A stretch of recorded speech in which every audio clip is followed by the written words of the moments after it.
और हरियाणा से एक बड़ी खबर मिल रही है, जहां जेजेपी का भाजपा में विलय हो सकता है। सूत्रों से ये बड़ी जानकारी मिल रही है। जेजेपी दुष्यंत चौटाला यहां खराब प्रदर्शन के बाद अब ये फैसला ले सकते हैं। इस वक्त की ये बड़ी जानकारी आपको बता रहे हैं। इस वक्त जो सबसे बुरे दौर में चल रही है जेजेपी, और भाजपा के साथ अब विलय कर सकती है, ऐसी जानकारी मिल रही है। अपने लिए राज्यसभा सीट की दुष्यंत चौटाला ने मांग की है। मनोहर लाल खट्टर व दुष्यंत के बीच बातचीत चल रही है। सूत्रों से बड़ी जानकारी आपके सामने दे रहे हैं। जेजेपी का भाजपा में विलय करने को लेकर दुष्यंत चौटाला तैयार दिखाई दे रहे हैं। सूत्रों की माने तो लोकसभा चुनाव में अपनी पार्टी के बेहद खराब प्रदर्शन के बाद दुष्यंत चौटाला सशर्त भाजपा का विलय अब यहां भाजपा में करने के को लेकर लगभग राजी हो गए हैं। अंदरूनी सूत्रों के मुताबिक इस विलय के लिए पूर्व डिप्टी सीएम ने जो शर्त भाजपा के सामने रखी है, उसके अनुसार वो खुद के लिए राज्यसभा की सीट के लिए केंद्र में कोई जिम्मेदारी और भाई दिग्विजय चौटाला के लिए भाजपा की हरियाणा इकाई में कोई सम्मानजनक पद चाहते हैं। बताया जा रहा है कि दुष्यंत चौटाला की बात सुन ली गई है और हाईकमान से बात करके जवाब देने पर की बात दुष्यंत चौटाला से यहाँ कही गई है। सूत्रों की माने तो यहाँ यह बातचीत कैबिनेट मंत्री मनोहर लाल खट्टर और दुष्यंत चौटाला के बीच चल रही है। इस वक्त की ये बड़ी जानकारी देखिए। यहाँ पर उत्तर प्रदेश में जयंत चौधरी भी विपक्ष के नेता बीजेपी के साथ चले गए। उधर यहाँ ओम प्रकाश राजभर चले गए। लेकिन अब बीजेपी भले ही यहाँ बहुमत में नहीं आई है, लेकिन अब विपक्ष के नेताओं पर अभी भी नजर। और यहाँ हरियाणा में दुष्यंत चौटाला की पार्टी पहले गठबंधन में थी, लेकिन गठबंधन टूट गया, तो अब यहाँ कहा जा रहा है कि अब इनको विलय कर लिया जाएगा भाजपा के साथ। लेकिन इसी पर मेरे साथ बातचीत करने के लिए वरिष्ठ पत्रकार जगदीप सिंधु साहब बने हुए हैं। एक बार उनका रुख करूंगा। सिंधु साहब, क्या जानकारी मिल रही है? राहुल जी, ये देखिए, चुनाव के समय अलग अलग तरह की जो बातें होती हैं, है ना, और अलग अलग जो कयासराइयां चलती, उसी तरह की ये बात है। कहीं राजनीतिक गलियारों से ये बात निकल के आई है। शायद होता है कि बहुत ऐसी जो मीटिंगें भेंटें होती हैं आपस में, उनके बाद ये कोई बात कहीं निकली होगी और ये अब आम हो गई है। और इसको अगर राजनीतिक गलियारों के हिसाब से माना जाए तो देखिए, मामलाएं कुछ भी हो सकती हैं। चुनाव का समय है और जिस प्रकार से ये बातें होती हैं, जिस प्रकार से राजनीतिक संधियां अपने लाभ के लिए की जाती हैं, तो उन संभावनाओं को देखते हुए इस प्रकार की जो कयासराइयां हैं वो हैं। और हालांकि इसका खंडन अभी नहीं आया है और आधिकारिक खंडन अभी दुष्यंत चौटाला ने इस बात का नहीं किया। लेकिन ये जो क्या जानकारी सिंधु साहब जी,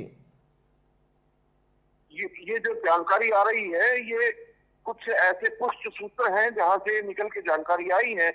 और जहां तक कि राजनीतिक की इस संधि की बात है या इस डील की बात है, तो आपने देखा होगा कि चुनाव के समय में अलग अलग तरह की महत्वाकांक्षाएं काम करती हैं और अपनी महत्वाकांक्षा के लिए, जैसे पश्चिमी उत्तर प्रदेश में जयंत चौधरी ने अपनी महत्वाकांक्षा के लिए एक समझौता किया, और इसी प्रकार से इन दुष्यंत चौटाला ने भी अपनी महत्वाकांक्षा के लिए एक समझौता पहले किया था, जिसके हरियाणा प्रदेश में भारतीय जनता पार्टी की सरकार बनी और 4.5 साल चली और वो फिर समझौता तोड़ा गया। तो अगर इस प्रकार का कोई समझौता या डील होती है जिसमें भाजपा के विलय की अगर बात करें, क्योंकि आप देखेंगे कि लोकसभा चुनाव में जो अभी वोट प्रतिशत है वो जननायक जनता पार्टी का नोटा से भी कम आया है। तो ये बड़ा चिंता का विषय इस पार्टी के अस्तित्व के लिए दुष्यंत चौटाला के लिए भी होगा और उनके पिता अजय चौटाला के लिए भी होगा। और अपनी राजनीतिक विरासत को, राजनीतिक भविष्य को बचाने की चुनौती भी उनके साथ जुड़ी हुई है। तो किसी भी तरह की डील ऐसी की जा सकती है और इन्होंने पहले डील भारतीय जनता पार्टी से की है। तो इसलिए इस संभावनाओं को बड़ी पुख्ता ऐसी माना जाता है कि ऐसा हो सकता है कि ये विलय हो जाए। क्योंकि आप देखेंगे कि जो अभी वोट प्रतिशत है वो भाजपा का लोकसभा में 2% से भी कम चला गया और उनका कोई ऐसा राजनीतिक भविष्य अब बचा नहीं है। और जो इनको पहले विधानसभा में जो वोट 2019 में मिला था वो 14.80% के करीब था, लगभग 15%। और वो भी वोट जब मिला था जब इन्होंने एक तरह से मुगल विरोध प्रधानमंत्री नरेंद्र मोदी और अमित शाह का किया था। उनको टारगेट करके इस तरह का इन्होंने प्रचार किया था कि हम आपको जमुना के पार भेज देंगे। लेकिन बाद में कहा जाने लगा कि इन्होंने अपनी महत्वाकांक्षा के लिए जो लोगों ने वो जो राजनीतिक विश्वास इनको दिया था उस राजनीतिक विश्वास का सौदा किया इन्होंने राजनीतिक बाजार में और अपने लिए उप मुख्यमंत्री का पद पाया। तो अब महत्वाकांक्षा है वो किसी भी दिशा में आगे बढ़ सकती है और जो परिस्थितियां हैं वो किसी भी दिशा में महत्वाकांक्षाओं को आगे बढ़ने के लिए प्रेरित कर सकती है, इसमें कोई दो राय नहीं है। लेकिन हाँ ये जरूर है कि इस प्रकार की संभावनाओं को खारिज नहीं किया जा सकता। बिल्कुल। एक आखिरी सवाल मैं आपसे पूछना चाहता हूं कि अगर यहां भाजपा के साथ विलय दुष्यंत चौटाला अपनी पार्टी के साथ कर भी लेते हैं तो क्या इसका 2027 में यहां पर आने वाले जो विधानसभा के चुनाव अभी 24 में होने जा रहे हैं हरियाणा में, उस पर आप क्या असर देख पा रहे हैं?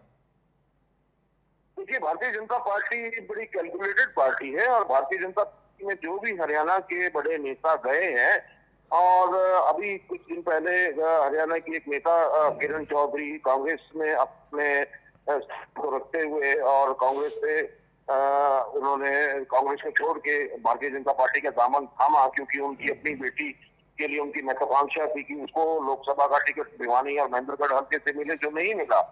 तो उस प्रतिशोध के चलते उन्होंने कांग्रेस को छोड़ के और भारतीय जनता पार्टी का दामन थामा। उससे पहले बड़े दिग्गज नेता चौधरी वीरेंद्र सिंह 2014 में भारतीय जनता पार्टी में गए थे, भारत के स्टील मंत्री भी रहे, लेकिन अब वो भारतीय जनता पार्टी छोड़ के वापस कांग्रेस में लौट आए। और आपको याद होगा कि हरियाणा लोकसभा के चुनाव से ठीक है पहले उनके जो सांसद बेटे थे, जो सांसद के हिसाब थे, उन्होंने भारतीय जनता पार्टी को छोड़ के कांग्रेस ज्वाइन की थी। तो ये सिलसिला तो राजनीति में चलता रहता है। लेकिन हाँ ये जरूर है कि इससे ये पता लग गया कि राजनीतिक आदर्श, राजनीतिक विचारधारा या राजनीतिक सिद्धांत आज की राजनीति में कोई ज्यादा बड़े मायने नहीं रखते और अपने राजनीतिक लाभ के लिए नेता किसी भी वक्त उनका हृदय परिवर्तन हो सकता है।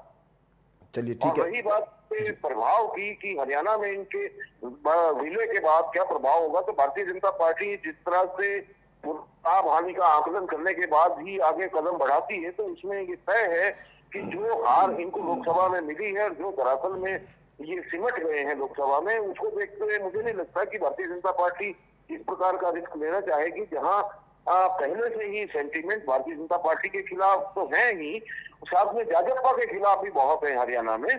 तो इस तरह का एक समझौता करके विधानसभा में भारतीय जनता पार्टी अपनी संभावनाओं को और क्षीण करना नहीं चाहेगी, मुझे ऐसा लगता है। हाँ, दूसरी बात ये है कि अगर इसमें ऐसी कोई डील हो जाती है, ये विलय हो जाता है, तो इस बात की मोहर लग जाएगी कि 2019 में जो एक प्रचार जनता पार्टी ने किया था भारतीय जनता पार्टी के खिलाफ, तो वो स्पष्ट हो जाएगा कि वो एक बड़ी रणनीति के तहत एक बड़े मतदाता के वर्ग को भाजपा के माध्यम से बहकाया गया था और भारतीय जनता पार्टी ने हरियाणा में एक राजनीतिक प्रयोग किया था और इनका जो वो संधि काल है वो पुराने समय से चला आ रहा है। तो एक संधि पे उस एक डील पे ये मोहर जरूर लग जाएगी अगर ये विजय हो जाता है। जी, बहुत शुक्रिया आपका बातचीत करने के लिए। और यहाँ पर खट्टर व दुष्यंत के बीच बातचीत अभी चल रही है, सूत्र ये बता रहे हैं,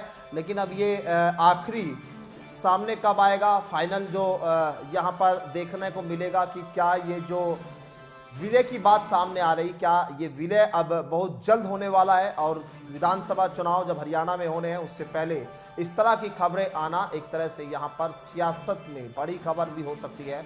लेकिन यहाँ पर जजपा पहले ही यहाँ बीजेपी के साथ गठबंधन में थी, तो अब उसका असर कितना होगा देखना होगा।